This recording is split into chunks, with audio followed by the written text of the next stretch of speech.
Om Swastiastu. Assalamualaikum warahmatullahi wabarakatuh. Shalom, nama budaya, dan salam sejahtera. Selamat pagi dokter, perkenalkan nama saya Putu Mela Dewi dengan NIM 19026 12042, dokter muda anestesiologi dan terapi intensif, periode 22 hingga 28 Juni 2020. Pada kesempatan kali ini, saya akan mempresentasikan materi berupa perioperatif medicine yang terdiri atas preoperatif, intraoperatif, dan postoperatif. Perioperatif medicine merupakan salah satu cabang ilmu atau pecahan ilmu dari anestesi, yang dimana perioperatif medicine ini berperan dalam mempelajari bagaimana menyiapkan pasien pra, intra, dan post-operatif. Perioperatif medicine ini merupakan cabang ilmu multidisiplin yang dimana tidak hanya seorang anestesis saja yang mempelajari ilmu ini, namun juga dipelajari oleh tim medis lainnya. Hanya saja seorang anestesiologilah yang berperan sebagai kepala utama atau pemimpin utama dalam jalannya suatu proses pembedahan. Seorang anestesilah yang menentukan apakah seorang pasien ini perlu untuk dilakukan konsultasi ke tim medis lainnya atau tidak. Suatu konsultasi bisa dilakukan baik itu pada praoperatif, intraoperatif, maupun postoperatif. Perioperatif medicine ini dapat didefinisikan sebagai perawatan pasien mulai dari saat persiapan operasi sampai dengan pulih sepenuhnya, di luar tindakan operasi dan prosedur yang dijalankan. Tujuan dari perioperatif medicine ini adalah mempersiapkan pasien untuk perawatan pra, intra, dan pasca operasi untuk mencapai kondisi ideal pasien yang akan menjalani pembedahan mayor. Perioperatif medicine ini dibagi atas 3 periode. Yang pertama, preoperatif, intraoperatif, dan postoperatif. Preoperatif adalah bagaimana seorang dokter menyiapkan pasien sebelum dilakukan operasi. Intraoperatif adalah bagaimana seorang dokter melakukan proses pembedahan pada pasien, dan postoperatif adalah bagaimana seorang dokter melakukan evaluasi terhadap proses operasi yang sudah dilakukan. Suatu operasi dapat berjalan dengan lancar apabila terjadinya kesinambungan atau berjalannya baik dari proses preoperatif, intraoperatif, dan postoperatif. Preoperatif memiliki peranan yang sangat penting. Ketika preoperatif dijalankan dengan sangat baik, dijalankan dengan semaksimal mungkin, akan pastinya bagian intraoperatif dan postoperatif ini juga akan menjadi baik dan juga dapat dilaksanakan dengan maksimal. Jadi kesinambungan antara preoperatif, intraoperatif, dan postoperatif menjadi kunci utama suatu operasi dapat berjalan dengan baik. Di sini saya akan membahas terlebih dahulu mengenai preoperatif.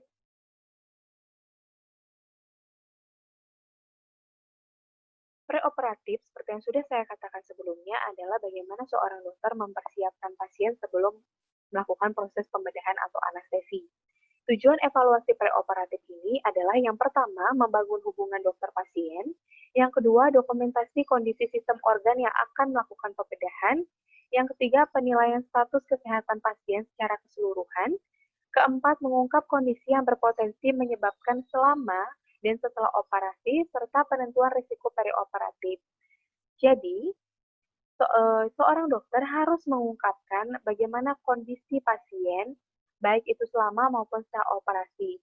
Misalkan, pasien selama operasi membutuhkan transfusi darah, sehingga kita harus mengungkapkan kepada pasien bahwa pasien dan keluarganya bahwa selama operasi dibutuhkan transfusi darah. Dan apabila stok darah tidak mencukupi, sehingga keluarga mampu untuk menyiapkan darah kepada pasien untuk digunakan sebagai transfusi.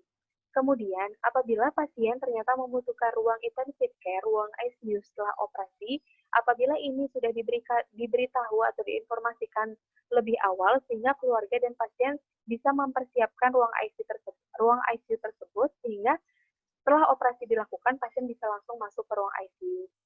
Kemudian yang kelima adalah kesempatan optimalisasi untuk mengurangi morbiditas atau morbiditas perioperatif. Yang keenam, membantu menentukan rencana perawatan perioperatif yang tepat. Yang ketujuh, memberikan edukasi pasien tentang pembedahan, anestesi, perawatan intraoperatif, dan pasca-operatif. Di mana edukasi yang diberikan ini diharapkan mampu mengurangi kecemasan dan juga bisa memfasilitasi pemulihan dari pasien.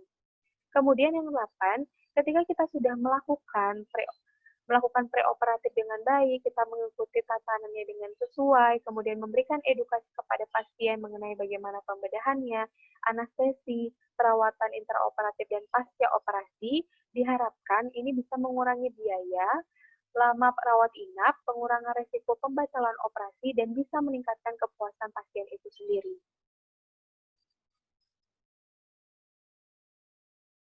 Pada tahap preoperatif ini terdapat waktu evaluasi pra-anestesi.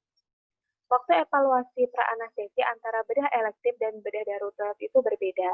Pada bedah elektif, bedah yang sudah direncanakan akan melakukan pada bedah elektif, yaitu prosedur operasi yang sudah direncanakan, untuk evaluasinya dilakukan, yang pertama, dilakukan beberapa hari menjelang operasi, kedua, evaluasi ulang sehari menjelang operasi, ketiga, evaluasi kembali pada pagi hari menjelang dikirim ke kamar operasi, yang keempat, evaluasi terakhir dilakukan di kamar persiapan instansi bedah sentral untuk menentukan asa dari pasien itu.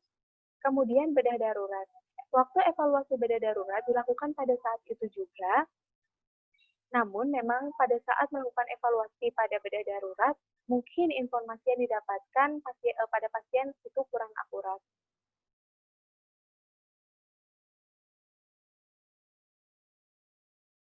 Selanjutnya, standar dasar pelayanan pre-anestesi pada preoperatif yaitu pertama, review rekam medis yang tersedia. Kemudian yang kedua, melakukan wawancara dan pemeriksaan berfokus pada pasien. Jadi pada tahap ini melakukan anamnesis dan juga pemeriksaan fisik pada pasien. Kemudian yang ketiga, melakukan pemeriksaan penunjang yang diperlukan sesuai dengan indikasi dari penyakit pasien, memberikan terapi preoperatif yang sesuai. Jadi apabila pasien sebelumnya mengalami hipertensi, kita tangani hipertensinya terlebih dahulu, kemudian apabila pasien mengalami diabetes mellitus, ditangani diabetes mellitusnya. Kemudian yang kelima, memastikan memperoleh persetujuan pasien atas tindakan anestesi. Pastikan bahwa pasien sudah mendapatkan inform consent dan juga pasien sudah menandatangani inform consent yang diberikan. Kemudian yang keenam, mendokumentasikan bahwa semua tindakan di atas telah dikerjakan. Ini merupakan pengkajian pra-anestesi yang dilakukan. Jadi yang pertama adalah mengisikan identitas pasien terlebih dahulu. Pastikan bahwa identitas pasien memang betul adalah pasien yang akan menjalani pembedahan atau anestesi. Jadi yang pertama diisikan adalah bagaimana keluhan utama dari pasien, apa keluhan utama pasien. Kemudian kita tanyakan riwayat penyakit yang pernah diderita oleh pasien, kemudian menanyakan riwayat operasinya. Bagi seorang anestesiologi, menanyakan riwayat operasi merupakan suatu hal yang penting karena bertujuan untuk apabila pasien sebelumnya sudah melakukan operasi, penting sekali untuk ditanyakan bagaimana proses anestesinya. Apakah pasien mendapatkan general anestesi, apakah pasien mendapatkan final anestesi. Kemudian penting sekali menanyakan apakah selama operasi terdapat komplikasi anestesi, apakah ada hambatan atau penyulit yang terjadi selama operasi. Kemudian ditanyakan juga apakah pasien pernah ada riwayat transfusi, pernah mendapatkan transfusi, kemudian ditanyakan juga apakah kemudian ditanyakan juga riwayat penyakit keluarga untuk menentukan komorbid penyakit dari keluarga, kemudian ditanyakan apakah pasien memiliki alergi obat, kemudian riwayat pengobatan yang pernah dijalankan. Selanjutnya kemudian diisi hasil dari pemeriksaan fisiknya, kemudian diisikan dari riwayat sosialnya, kemudian kemudian juga menentukan asa dari pasien. Sebelum dilakukan operasi, pasien harus ditentukan asanya. Jadi asa itu adalah untuk menentukan asesmen risiko yang terjadi pada pasien pada saat melakukan pembedahan. Jadi asa itu ada dari 1 sampai 5, semakin tinggi angka asa, maka otomatis semakin risikonya akan semakin buruk. Kemudian setelah itu adalah bagaimana plan of care dari seorang dokter dan juga instruksi yang akan diberikan sebelum dilakukan pembedahan. Contohnya memberikan instruksi pasien membutuhkan transfusi darah berupa berupa berupa sel darah merah 2 kolom seperti itu. Kemudian komponen dari perioperatif yang penting sekali untuk ditanyakan yaitu adalah raport. Jadi membangun hubungan antara dokter dan pasien, membuat diskusi terbuka antara dokter dan pasien. Kemudian riwayat preoperatif, isinya riwayat preoperatif ditanyakan melalui anamnesis, kemudian pemeriksaan fisik, kemudian pemeriksaan sepenuhnya sesuai dengan indikasi dari penyakit pasien, asesmen risiko dengan menggunakan ASA, informed consent, persiapan preoperatif, dan juga premedikasi. Jadi, apabila kita sudah melakukan evaluasi premedikasi dengan sangat baik, biasanya pasien akan berkurang kecemasan yang dialaminya. Berkurang kecemasan sebelum melakukan anestesi maupun pembedahan, karena di sini dokter dan juga pasien sudah melakukan diskusi, melakukan sebuah diskusi, sehingga dokter sudah menjelaskan bagaimana pembedahan yang akan dilakukan, bagaimana prosesnya akan dilakukan, berapa lama akan dilakukan, sehingga apabila seorang pasien sudah bisa mengerti, memahami apa yang disampaikan dokter, itu akan mengurangi kecemasan yang dialami oleh pasien. Apabila proses preoperatif ini dilakukan dengan baik, otomatis kecemasan yang dialami pasien ini akan berkurang. Kemudian di sisi lain, dokter anestesi juga akan menjelaskan metode anestesi yang akan diberikan, rencana penanganan nyeri pasca operasi seperti apa, dan juga resiko tindakan yang dilakukan memiliki efek apa itu akan dijelaskan. Kemudian riwayat preoperatif. Di sini riwayat preoperatif ditanyakan melalui anamnesis. Jadi anamnesis yang dilakukan, pertama kita akan menanyakan identitas pasien terlebih dahulu, jadi menanyakan nama pasien, kemudian umur, pekerjaan, dan juga keyakinan atau agama pasien. Mengapa keyakinan dan agama pasien itu penting untuk ditanyakan? Karena pada beberapa pasien, ada pasien yang memiliki keyakinan Jehovah, di mana keyakinan tersebut tidak mau untuk ditransfusi darah apabila setelah transfusi darah, meskipun pasien dalam kondisi kekurangan darah atau membutuhkan darah. Sehingga penting sekali untuk menanyakan hal tersebut untuk mengurangi hal-hal yang tidak diinginkan. Selanjutnya adalah menanyakan anamnesis. Jadi anamnesis yang dilakukan yaitu anamnesis basic for Secret 7, di mana yang pertama dilakukan adalah menanyakan bagaimana riwayat penyakit pasien saat ini. Kita tanyakan lokasi nyeri di mana, lokasi keluhan yang pasien rasakan di mana, kemudian kita tanyakan bagaimana kronologinya, lalu kita tanyakan bagaimana kualitas dan kuantitas yang pasien rasakan, kemudian kita tanyakan faktor pemberat dan juga faktor peringan yang pasien rasakan, serta apakah terdapat keluhan atau gejala penyerta lainnya. Kemudian ditanyakan anamnesis khusus yang berkaitan dengan penyakit bedah atau yang akan dilakukan tindakan pembedahan yang mungkin dapat menimbulkan gangguan fungsi organ nantinya. Kemudian kita tanyakan anamnesis umum meliputi yang pertama, riwayat penyakit sistemik yang diderita atau pernah diderita yang bisa mempengaruhi proses anestesi atau dipengaruhi dari proses anestesi itu sendiri. Kemudian kita menanyakan riwayat penggunaan obat-obatan yang mungkin dapat berinteraksi dengan obat-obat anestesi. Tanyakan apakah pasien pernah mengkonsumsi obat-obatan, baik obat kimia maupun obat herbal. Contohnya, obat yang bisa berinteraksi dengan obat-obatan anestesi adalah opioid. Apabila opioid diberikan dengan obat antikolinergik, ini dapat menurunkan mortalitas dari gastrointestinal. Kemudian biasanya pasien datang dengan mengatakan bahwa pasien tidak pernah mengkonsumsi obat-obatan, namun pasien mengkonsumsi obat herbal. Obat herbal ini bisa berinteraksi dengan obat-obat anestesi. Salah satunya dapat menyebabkan memperpanjang dari faal hemostasis itu sendiri. Kemudian ditanyakan riwayat operasi atau anestesi terlebih dahulu. Jadi seperti yang sudah saya jelaskan sebelumnya, jadi mengapa penting sekali ditanyakan bagaimana riwayat operasi atau anestesi sebelumnya? Karena di sini memiliki peranan penting, karena di sini menjadi hal yang penting seorang anestesiologis harus mengetahuinya, karena kita harus mengetahui apakah sebelumnya pada saat melakukan operasi tersebut ada kesulitan atau penyulit yang dihadapi oleh pasien selama melakukan operasi, kemudian harus mengetahui bagaimana anestesi yang dilakukan, apakah anestesi general anestesi atau spinal anestesi atau yang lainnya. Karena ada pada pasien, sebelumnya pasien pernah melakukan operasi, namun ternyata pasien mendapatkan anestesi berupa spinal anestesi. Ternyata pada saat menjalani operasi tersebut, pasien mengeluhkan bahwa spinal anestesi memberikan rasa sakit dan juga penusukan yang berkali-kali sehingga membuat pasien merasa tidak nyaman, sehingga pada operasi yang akan dilakukan ini pasien tidak ingin dilakukan spinal anestesi, sehingga penting sekali itu ditanyakan bagaimana riwayat operasi atau anestesi terlebih dahulu agar bisa membuat pasien merasa nyaman. Kemudian menanyakan riwayat kehamilannya. Penting sekali untuk menanyakan riwayat kehamilan, apakah pasien dalam kondisi hamil atau tidak, dan penting sekali untuk menanyakan HPHT dari pasien. Karena apabila kita melakukan operasi ketika kita tidak tahu bahwa pasien mengalami kehamilan, itu akan mempengaruhi perkembangan dari janin. Apabila diberikan obat anestesi, kemudian pasien sudah hamil trimester pertama, itu sangat mengganggu proses organogenesis dari janin sendiri, sehingga penting sekali untuk menanyakan riwayat kehamilan tersebut. Kemudian tanyakan apakah pernah mengalami komplikasi anestesi atau tidak. Kemudian ditanyakan kebiasaan buruknya seperti merokok, mengkonsumsi alkohol, kemudian mengkonsumsi obat-obat terlarang. Ini penting sekali ditanyakan karena ini akan bisa mempengaruhi proses anestesi dan juga proses pembedahan nantinya.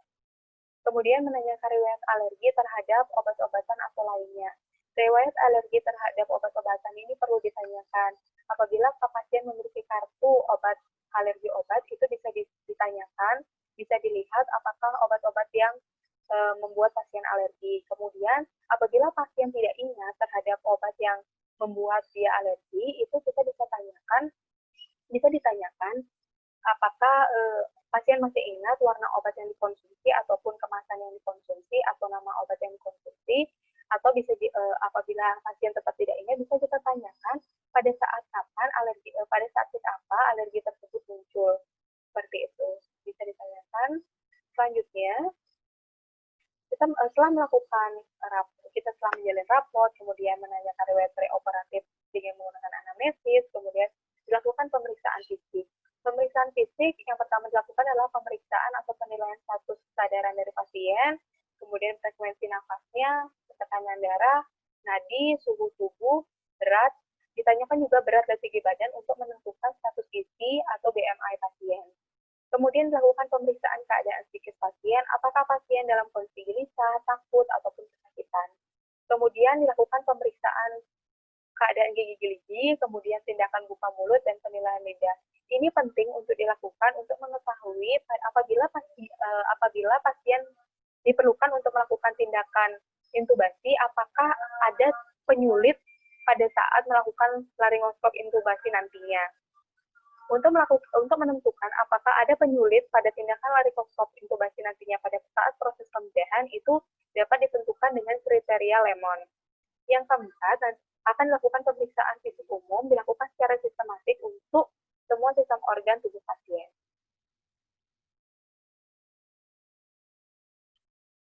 Untuk menentukan apakah terdapat penyulit pada proses laryngoskop intubasi, itu ditentukan dengan kriteria Lemon. Yang pertama L itu adalah lung. Kita melihat karakter apa yang dapat menyulitkan intubasi.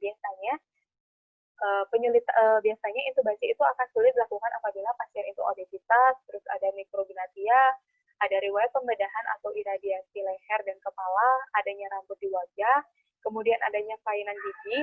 Kelainan gigi ini dalam artian terdapat susunan gigi yang buruk, kemudian giginya besar, kemudian palatum yang terlalu tinggi dan melengkung, serta bisa lehernya pendek atau pasien gemuk, kemudian adanya trauma leher dan kepala. Kemudian kita lakukan evaluasi aturan 332, di mana pasien dengan aturan ini biasanya memiliki anatomi yang relatif normal, sehingga apabila dilakukan laryngoskop intubasi biasanya akan berjalan dengan lancar.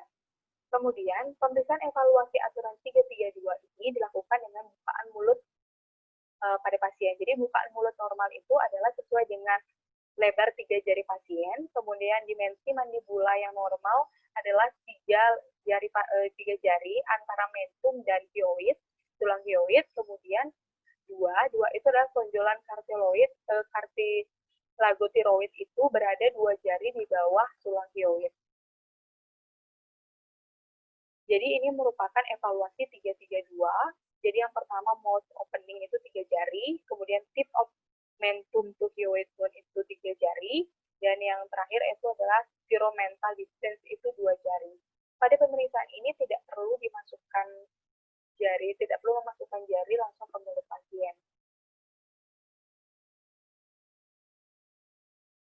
Kemudian sebelumnya tadi L adalah look, kemudian E adalah evaluasi 332, selanjutnya M yaitu malampati. Malampati penting untuk dilakukan untuk melihat bagaimana penilaian ukuran lidah relatif terhadap rongga mulut. Jadi semakin tinggi malampati, maka kemungkinan untuk melakukan intubasi itu semakin sulit. Jadi cara pemeriksaan dari malampati sendiri adalah mata pemeriksa dan pasien berada pada posisi yang sama. Kemudian pemeriksaan ini dilakukan dengan posisi duduk, kemudian kepala pasien posisinya netral. Pasien itu diminta membuka mulut selebar mungkin dan menjulurkan lidah tanpa mengeluarkan suara. Evaluasi malampati itu ada 4 kelas, ada kelas 1, kelas 2, kelas 3, dan kelas 4. Semakin tinggi malampati yang dihasilkan, maka semakin tinggi kelas malampati, semakin sulit proses intubasi yang dilakukan. Jadi kelas 1 itu terlihat palatumolonya masih, upulanya masih, pilar anterior posteriornya masih. Kemudian kelas 2 yang terlihat palatumole dan juga upula. Yang kelas 3 terlihat palatumole dan sedikit upula. Yang keempat palatumole tidak terlihat atau tidak bisa diidentifikasi. Setelah melakukan evaluasi malampati, selanjutnya kita yaitu obstruksi. Obstruksi itu mengevaluasi apakah ada koridor, apakah ada benda asing atau obstruksi lain yang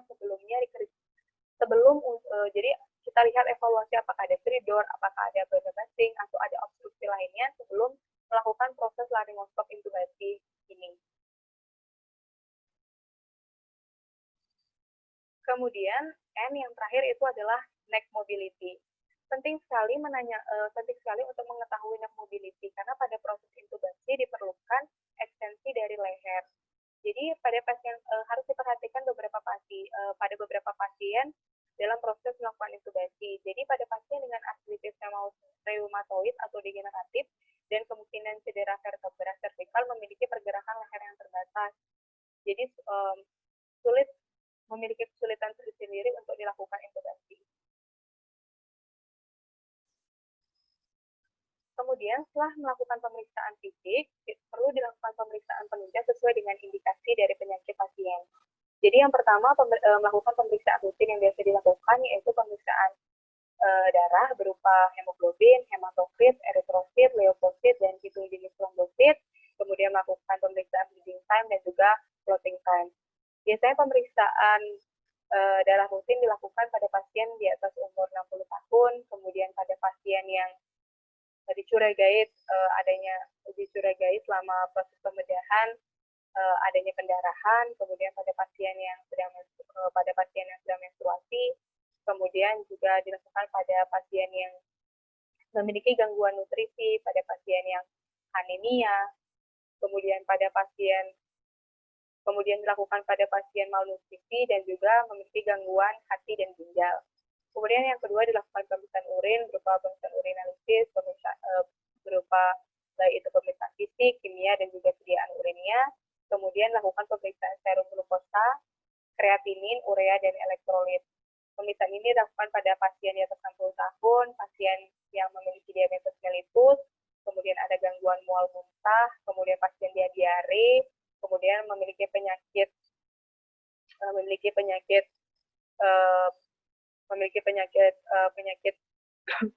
ada penyakit menggunakan obat-obat diuretik, kemudian juga menggunakan obat nephrotoksik. Kemudian untuk pemeriksaan khusus itu bisa dilakukan pemeriksaan fungsi hati, fungsi ginjal, analisis gas darah, elektrolit, hematologi, dan fase hemostasis. Semua pemeriksaan itu dilakukan sesuai dengan indikasi. Kemudian untuk pemeriksaan radiologi bisa dilakukan pemeriksaan fototoraks dan juga pemeriksaan lain sesuai dengan indikasi. Misalnya pada pasien dengan cedera kepala bisa dilakukan pemeriksaan CT scan, atau pasien dengan tumor itu bisa dilakukan dengan pemeriksaan MRI. Kemudian dilakukan evaluasi kardiologi yang berupa EKG, yaitu dilakukan terutama untuk pasien usia di atas 35 tahun, pasien yang mengeluhkan memiliki sakit hipertensi dan juga sakit jantung. Kemudian pemeriksaan spirometri pada penderita PPOK.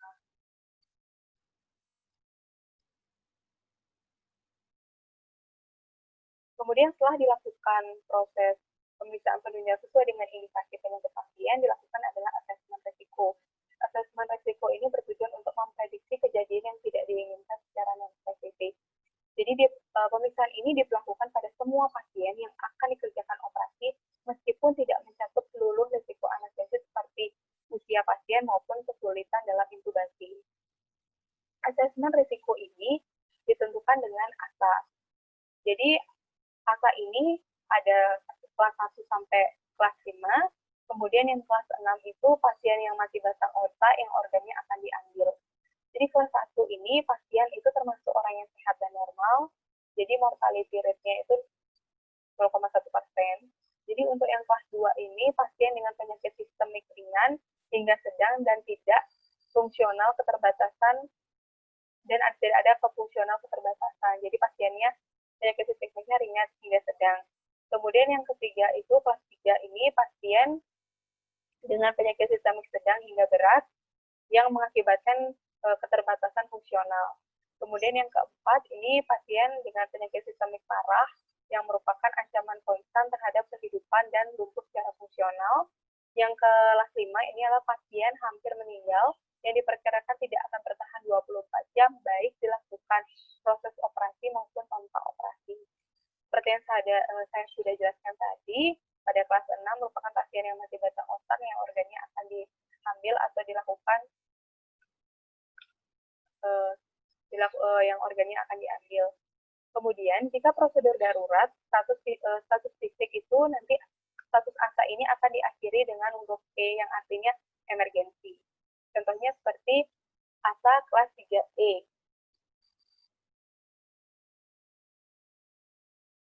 Setelah melakukan asesmen risiko menggunakan ASA menentukan bagaimana tingkat risiko pasien, dilakukan yang selanjutnya yaitu informed consent. Informed consent ini penting untuk dilakukan. Jadi, informed consent diberikan pada pasien yang memiliki kompetensi, di mana pasien cukup mengerti apa prosedur apa yang akan dilakukan pada pasien. Kemudian pasien mengetahui apa yang akan tindakan apa yang diberikan, konsekuensi tindakan yang diberikan apa, manfaat yang didapatkan apa. Jadi pasien dipastikan harus mengerti apa informasi yang diberikan dari seorang dokter, di mana dokter akan menjelaskan kepada pasien dengan menggunakan bahasa yang sederhana, menggunakan bahasa yang bisa dipahami oleh orang awam, sehingga pasien bisa memutuskan apakah setuju atau tidak untuk dilakukan tindakan, di mana keputusan itu dapat diberikan tanpa adanya tekanan. Kemudian, kapan pasien dikatakan kompeten untuk memberikan suatu keputusan itu pada saat pasien dewasa dan pasien dewasa sesuai dengan umur, kemudian pasien bisa membuat keputusan dengan bisa menimbang resiko dan manfaat yang akan didapatkan oleh pasien. Kemudian, apabila pasien tidak memiliki kompetensi untuk memberikan informed consent atau memberikan consent atas tindakan yang dilakukan, itu untuk consent bisa perwalian, bisa diwakilkan oleh orang tua, bisa dilakukan oleh wali ataupun saudara dekat pasien. Kemudian komponen consent itu terdiri atas teknik anestesi seperti apa, backup anestesi seperti apa, deskripsi prosedur dan juga komplikasi umum yang akan terjadi. Manfaat dari informed consent sendiri adalah melindungi dokter dan pasien atas tindakan operasi atau prosedur anestesi yang dilakukan. Ini merupakan form informed consent-nya. Jadi yang dituliskan dokter pelaksana tindakan, kemudian pemberi informed consent, kemudian di sini dituliskan bagaimana tindakan yang akan dilakukan, kemudian komplikasi umum yang akan terjadi. Kemudian penting sekali untuk mengetahui siapa yang menandatangani inform consent atas inform consent dari tindakan pembedahan atau anestesi yang dilakukan. Kemudian persiapan pasien perioperatif. Jadi persiapan pasien perioperatif ini ada jadi persiapan di poliklinik atau di rumah, yang kedua persiapan di ruang perawatan, ketiga persiapan di instalasi bedah sentral, dan juga persiapan di ruang operasi. Jadi persiapan di poliklinik atau di rumah ini, poliklinik dan di rumah ini, jadi yang harus dipersiapkan itu adalah persiapan fisik dan juga persiapan fisik. Jadi persiapan fisiknya ini adalah diberikan, seorang dokter memberikan kejelasan kepada pasien atau keluarga agar mengerti rencana anestesi dan juga pembedahan yang dilakukan, sehingga pasien dan keluarga bisa tenang untuk melakukan proses pembedahan atau anestesi yang akan dilakukan. Kemudian persiapan fisik adalah menghadirkan kebiasaan-kebiasaan seperti merokok, minum minuman beralkohol, obat-obatan minimal 2 minggu sebelum anestesi, dan minimal dimulai sejak evaluasi pertama kali di poliklinik. Mengapa merokok itu wajib dihentikan minimal 2 minggu sebelum anestesi? Ketika merokok, itu terjadi peningkatan dari sputum. Nah, apabila merokok ini dihentikan, ini dapat mengurangi produksi sputum. Dan apabila pasien memang diperlukan, apabila pasien misalnya pasien ini dilakukan anestesi, general anestesi, dan kemudian pasien membutuhkan intubasi. Apabila pasien produksi sputumnya berkurang, sehingga akan memudahkan proses intubasi. Kemudian minuman beralkohol, minuman beralkohol ini banyak mengandung sedasi dan juga bisa berinteraksi dengan obat-obat anestesi nantinya, sehingga patut untuk dihentikan minimal 2 minggu sebelum melakukan operasi. Kemudian melepaskan protesis atau aksesoris dan tidak menggunakan kosmetik. Kemudian puasa. Puasa dilakukan sesuai dengan aturan di mana pasien dipuasakan. Ini bertujuan untuk memudahkan proses operasi nantinya. Puasanya yang dilakukan adalah pasien mengkonsumsi air yang tidak mengandung air mineral, dalam artian tidak jus, tidak susu. Jadi dikonsumsi 2 jam. Dikonsumsi ada breast milk itu dalam waktu 4 jam sebelum operasi, infant formula 4-6 jam. Jadi mengapa penting untuk dilakukan puasa? Karena untuk mempermudahkan untuk proses operasi. Kemudian apabila pasien ini puasanya tidak optimal, ini akan mempengaruhi proses operasi. Jadi para pasien dioperasi dengan general anestesi, perlu dilakukan intubasi. Biasanya pasien dengan general anestesi ini akan muntah. Ketika pasien muntah, otomatis akan terjadi regurgitasi. Ketika terjadi regurgitasi, kemudian cairan akan masuk kembali ke dalam dan bisa masuk ke saluran nafas, ini akan menyebabkan terjadi aspirasi pneumonia akibat regurgitasi yang dihasilkan tadi, akibat puasa yang tidak optimal. Nah, untuk menanggulangi hal tersebut, maka diberikan obat-obat yang mampu untuk mempercepat dari reabsorpsi, mempercepat dari pengosongan lambung tersebut. Bisa diberikan metoclopramid untuk mempercepat proses pengosongan lambung, dan juga bisa juga diberikan anestesida, yaitu apabila pasien tidak bisa puasa, itu kita bisa apabila pasien memiliki penyakit lambung, itu bisa diberikan obat antasida atau antasida untuk mengurangi produksi dari asam lambungnya. Kemudian yang harus diperhatikan juga, diharuskan agar pasien mengajak serta keluarga atau kerabat untuk menemani atau menunggu selama proses pembedahan, dan saat kembali pulang untuk mengantisipasi kemungkinan penyulit yang tidak diinginkan. Kemudian membuat surat persetujuan tindakan medis, jadi menandatangani persetujuan dari inform consent yang sudah diberikan. Kemudian persiapan di ruang perawatan, sama seperti di ruang poliklinik, ada persiapan psikis dan juga persiapan fisik. Jadi psikisnya diberikan penjelasan kepada pasien dan keluarga mengenai tindakan yang akan dilakukan dilakukan, kemudian memberikan obat sedatif apabila pasien cemas berlebih sebelum melakukan tindakan atau pasien tidak kooperatif. Biasanya bisa diberikan berupa diazepam 5 mg per oral. Kemudian persiapan fisiknya itu bisa menghentikan kebiasaan merokok, minuman beralkohol, dan juga obat-obatan tertentu. Kemudian melepaskan protesis, kemudian aksesoris, dan juga tidak menggunakan make up. Terus dilakukan puasa sesuai dengan aturan, kemudian pasien dimandikan pada pagi hari menjelang ke ruang operasi. Kemudian membuat surat persetujuan medis, inform consent ditandatangani, kemudian persiapan lain yang bersifat khusus para anestesi. Jadi apabila dipandang memang perlu untuk dipersiapkan, akan dilakukan persiapan. Misalkan pada pasien akan dicurigai pasien kemungkinan akan mengalami pendarahan, maka akan disiapkan transfusi darah. Kemudian apabila pasien perlu untuk alat hemodialisis, akan disiapkan alat hemodialisis. Semua tata laksana akan dilakukan sesuai dengan penyakit yang diderita oleh masing-masing pasien. Kemudian yang ketiga adalah evaluasi persiapan instalasi IBS sentral. Jadi di ruang persiapan IBS ini akan dilakukan evaluasi ulang dari status pasien, kemudian evaluasi status ulang dari pasien yang sekarang, dan catatan medik pasien serta perlengkapan lainnya. Kemudian dilakukan konsultasi apabila diperlukan lagi, dilakukan konsultasi dengan tim medis lainnya. Kemudian mengganti pakaian dengan pakaian yang khusus kamar operasi. Kemudian memberikan premedikasi yang belum diberikan sebelumnya. Kemudian tindakan lainnya seperti melakukan pemasangan infus sebelum dilakukan proses tindakan pembedahan.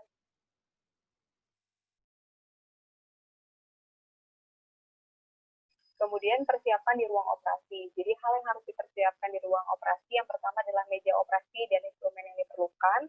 Kemudian mesin anestesi dan sistem aliran gasnya. Kemudian alat-alat resusitasi seperti alat bantu napas, laryngoskop, endotracheal tube, kemudian suction, defibrillation, defibrillator, dan juga obat-obat resusitasi seperti adrenalin dan atropin. Kemudian diberikan obat-obat anestesi yang dipersiapkan obat-obat anestesi yang akan diberikan atau yang akan diperlukan. Kemudian menyiapkan alat pantau tekanan darah, suhu, EKG, pulse oximetry, dan juga capnograph, yang dimana alat-alat yang disiapkan sesuai dengan indikasi dari penyakit yang dialami oleh pasien.